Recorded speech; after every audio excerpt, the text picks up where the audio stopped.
types or DeFi as the respondents were? I would say two things. So where investors really see right now opportunity is in market neutral funds, which are leveraging digital assets.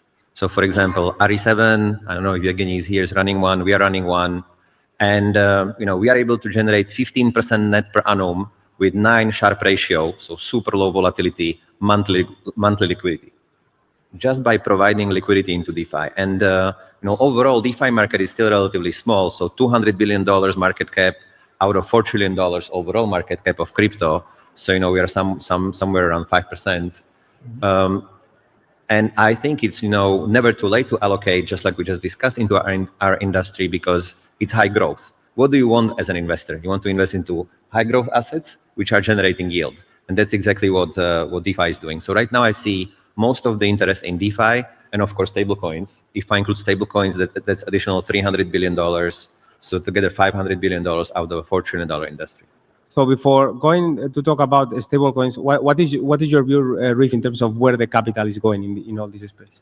The capital will definitely start flowing into these digital assets because they're going to be more and more digital assets. We all know one of the big narratives right now is RWAs. So we're taking traditional assets and tokenizing them. Why? Because it increases the utility. And when you increase the utility, you increase the return. And so this is the first time you can have somewhat the same risk. Yes, you're introducing counterparty risk with smart contracts and some DeFi risk, but that will be reduced over time. But really the same asset and its return profile is being increased. And that's going to drive more and more assets to be tokenized and more companies that are going to lean in and allocate towards these digital assets. So I think these native digital asset kind of institutional allocators they're going to be much farther ahead than the others. And so everyone has to really lean into this space in order to take advantage of what he just said. Like those returns he's talking about they used to be unheard of, but now because of digital assets, they're going to be more and more common. So I think that is definitely the future. And then all these traditional companies really do need to lean in.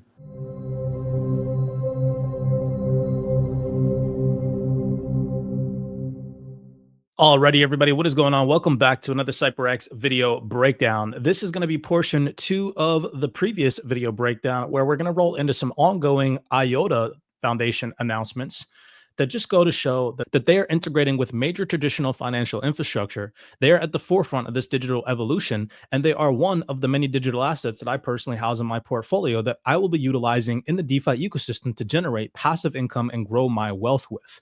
So as you guys heard in the very beginning, the gentleman from financial institutions talking about how these institutions are going to need to lean in to start to generate yield and get their digital assets working for them and so on and so forth.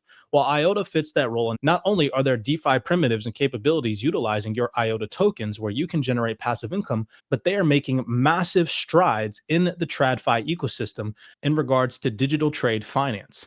So here is a video clip from just about a month ago, directly from the Iota Foundation, where they're talking about how they're completely transforming the digital trade finance ecosystem. Take a second here and listen. With smaller producers in more fragmented regions, today's system is broken. Financing flows through a web of actors, each adding costs, delays, and complexity. The result? Weeks or even months of waiting, denying miners timely payment and stripping value from the system. Everyone needs liquidity, but banks are overwhelmed by risk, regulation, and outdated paper processes, and can't even trust that the cargo even exists. The result? A global trade in essential materials, blocked by complexity and mistrust. Yet new funders are ready to enter, from private capital and impact funds to stablecoin liquidity pools. What they need is clarity, confidence, and a way in. Salis delivers it, a digital platform that connects mineral suppliers with funders through verified, on-chain infrastructure. Salis verifies every shipment with real-time data from IoT devices. Smart contracts instantly transfer cargo ownership. KYC, compliance checks, and insurance validation are built in. All trade documentation is digitized and analyzed, creating a single, auditable source of truth. Funders gain full visibility and control. Suppliers get faster access to capital without large balance sheets or traditional collateral. The result is a smooth, secure, financeable flow of minerals. Powered by Iota, Twin, and distributed ledger technology, Salis makes each shipment verifiable, traceable, and auditable.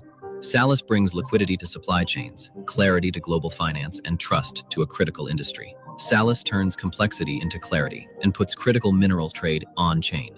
Right. So a couple of key takeaways from that. Number one, they mentioned obviously, of course, that this is powered and integrated with Iota. But if you paid attention to key vocabulary, they mentioned utilizing stablecoins and liquidity pools, which is a DeFi primitive. Again, paying attention to that type of vocabulary, if you have no idea how to utilize stablecoins and liquidity pools to provide liquidity or just digital assets in general, now is the opportune moment to start to really educate yourself about that, as we can clearly see that this is an ongoing transformation, not only in just the crypto bro ecosystem, but also in global trade finance, where these large organizations are going to be able to provide liquidity. Yet new funders are ready to enter, from private capital and impact funds to stablecoin liquidity pools.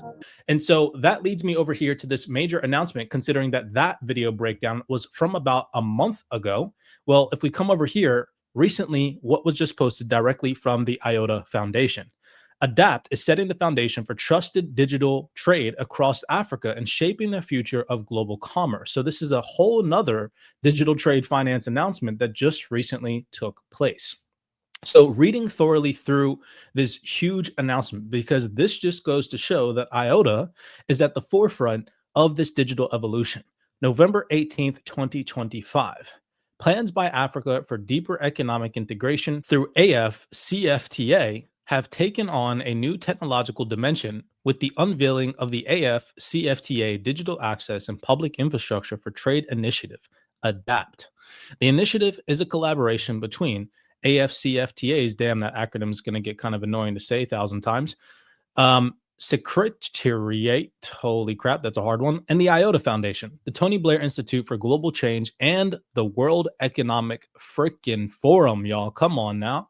At its core, ADAPT is positioned as a digital public infrastructure designed to interlink identity, data exchange, and finance across Africa's 55 AFCFTA member states, with the aim of doubling intra-African trade by 2035.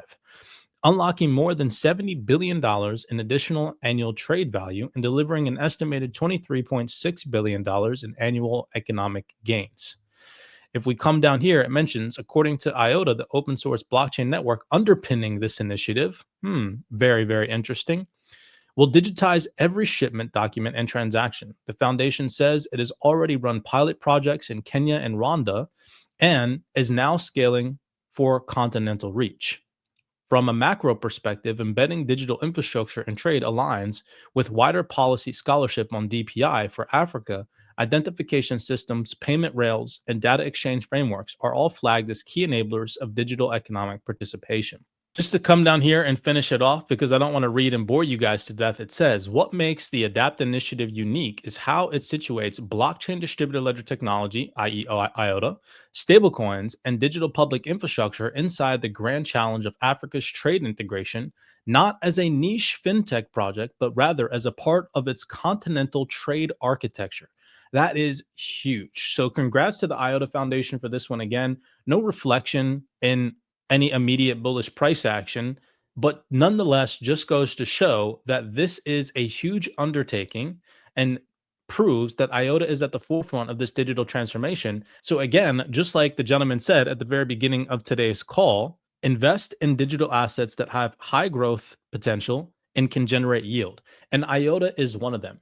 Taking your attention over to a liquid staking platform that I'm keeping my eye on. I'm not personally deployed on this platform yet, but definitely keeping an eye on the maturation and the possible utilization of this platform in later months ahead. This is Swirl, where you can liquid stake your Iota and enjoy the flexibility of the ST Iota token while securing the Iota mainnet. And so if we come over here, again, what's just interesting about this is that they offer a 9.18% APR on your Iota. And in return for staking your Iota on this platform, you get a liquid staking token, which keeps you liquid in that you can go out and utilize in the DeFi ecosystem on Iota to generate additional yields. Now, this platform is not one to take lightly. As you can see here, the TVL has already surpassed $11 million. Now, there's a bunch of information on this platform via their FAQs. I highly suggest you guys take it upon yourselves to just go out, read about it, understand and learn what these things are, like what is ST Iota, how to use ST Iota in the DeFi ecosystem. It even tells you how the APY is calculated, the Iota staking limits, and so on and so forth. So much good, valuable information if you're just out to seek education and further your awareness of what is possible in the digital assets ecosystem with digital assets like Iota that are clearly going to be utilized in the future for digital trade finance, which is a huge niche category that is not going away anytime soon. So as always, many blessings to you guys. Remember, if you guys want access to the Wealth 28 Club, our entire DeFi university, where we literally record ourselves utilizing platforms like this, where we deploy our assets, we talk about the compatible wallets that we utilize on these protocols. We do breakdowns on earning yield on our digital assets, so that way you guys don't have to go out there and risk your hard-earned crypto, and you can just learn and educate yourselves by watching us do it. Head over to CYPRXtrading.com. Tap in with the Wealth 28 Club. We'd love to have you on the team. None of this is financial advice. Always make sure that you guys are going out there and doing your own personal research. Hopefully, these 2 video breakdowns that I've shared with you guys today have shown you guys that not only is XLM at the forefront of this digital evolution, where we're going to be able to put our XLM to work and generate passive rewards, but so is Iota. With that being said, be cognizant. Please be aware out there, and I'll see you guys in the next video breakdown.